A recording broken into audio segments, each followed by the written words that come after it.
जिला निर्वाचन अधिकारी आरतिका शुक्ला ने एसआईआर के तहत अलवर ग्रामीण विधानसभा क्षेत्र के मतदान केंद्रों का निरीक्षण किया। साथ ही मतदाताओं के घर पहुंचकर एसआईआर प्रक्रिया का फीडबैक लिया। वहीं जिला निर्वाचन अधिकारी के निर्देशन पर उप जिला निर्वाचन अधिकारी सहित सभी ईआरओ ने भी यह फीडबैक लिया है। इस दौरान मतदाताओं से गणना प्रपत्र को सुगमता और त्रुटि रहित भरवाने के निर्देश दिए गए। वहीं बीएलओ ऐप पर मैपिंग हो चुके जिले के 70% मतदाताओं को कोई भी दस्तावेज देने की आवश्यकता नहीं है। जिला निर्वाचन अधिकारी ने अलवर ग्रामीण के बुर्जा, इंद्रगढ़, बंदीपुरा, महुआ खुर्द, महुआ कला और दादर के मतदान केंद्रों का जायजा लिया। साथ ही जरूरी हिदायतें दी।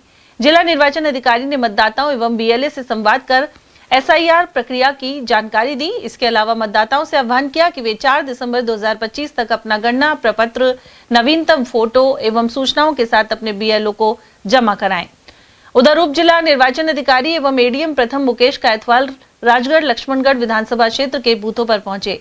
साथ ही अलवर एसडीएम माधव भारद्वाज और मालाखेड़ा उपखंड अधिकारी नवजोत कावरिया आदि ने भी जायजा लिया। उधर मतदाता सूचियों का विशेष गहन पुनरीक्षण जारी है। इसके लिए भारत निर्वाचन आयोग द्वारा गाइडलाइन भी जारी की गई है।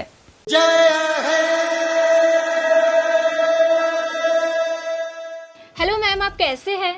मैं अच्छी हूँ अभिलाषा, आप बताओ। मैम मैं अच्छी हूँ। मैम आप मुझे ये बताइए एसआईआर क्या है? देखो, राजस्थान में मतदाता सूचियों की जांच के लिए विशेष गहन पुनरीक्षण कार्यक्रम प्रारंभ हुआ है और इस कार्यक्रम के तहत राज्य के प्रत्येक मतदाता जिनका नाम 2025 की मतदाता सूची में है, सभी को इन्यूमरेशन फॉर्म अर्थात गणना प्रपत्र भरना होगा। मैम मुझे वही तो जानना है कि ये गणना प्रपत्र में हमें भरना क्या है? गणना प्रपत्र बहुत आसान और सरल है। सिर्फ एक ही पेज का गणना प्रपत्र। एक पेज का? बिल्कुल, एक ही पेज का गणना प्रपत्र है और उसमें भी कुछ सूचनाएं पहले से ही प्रिंटेड है। उसमें आपका नाम है, एपिक नंबर है, भाग संख्या है, विधानसभा क्षेत्र का नाम है और पुरानी फोटो इसमें पहले से लगी हुई है। इसके अंदर इन्यूमरेशन फॉर्म में ऊपर का जो कॉलम है उसमें आपको कुछ सामान्य सी जानकारियां स्वयं की भरनी है। तो मैम उनमें हमें क्या भरना है? देखो, सामान्य जानकारियों में आपकी जन्म दिनांक है, मोबाइल नंबर है, माता पिता का नाम है और यदि आप विवाहित हैं तो आपके जीवन साथी का नाम है और यदि इन सबके एपिक नंबर आपके पास उपलब्ध है तो वे भी इसमें भर दीजिए। इन्यूमरेशन फॉर्म में ये ऊपर का पार्ट है, नीचे के पार्ट में मैपिंग से संबंधित सूचनाएं भरनी है। मैम मैपिंग क्या होती है? मैपिंग देखो, राजस्थान में जो मतदाता हैं उनकी विगत एसआईआर की मतदाता सूचियों से मैपिंग कर ली गई है। जैसे राजस्थान में विगत एसआईआर 2002 में हुआ था या फिर देश के किसी अन्य राज्य में किसी और समय भी हुआ है, तो यदि उस मतदाता सूची में मतदाता का स्वयं का नाम है, इस स्थिति में इन्यूमरेशन फॉर्म में नीचे के पार्ट में बाएं भाग में वो सभी सूचनाएं भरनी है। तो अगर मैम उसमें मेरा नाम नहीं है तो? यदि 2002 की या विगत एसआईआर की मतदाता सूचियों में आपका नाम नहीं है और आपके किसी रिश्तेदार का नाम है, रिश्तेदार जैसे? रिश्तेदार जैसे आपके माता पिता, दादा दादी या नाना नानी हो सकते हैं, तो इनकी वो सभी सूचनाएं इसके दाएं कॉलम में भरनी है ताकि आपका उनसे लिंक हो सके। तो मैम मैपिंग से फायदा क्या होगा? मैपिंग से ही फायदा ये है कि राजस्थान में एसआईआर की प्रक्रिया आसानी से पूरी होगी। वो इस प्रकार कि निर्वाचन विभाग ने पहले से ही राज्य के 70% से अधिक मतदाताओं की मैपिंग विगत एसआईआर की मतदाता सूचियों से कर ली है। इसीलिए इन सभी मतदाताओं को एसआईआर की पूरी प्रक्रिया के दौरान किसी भी प्रकार का कोई भी दस्तावेज नहीं देना होगा।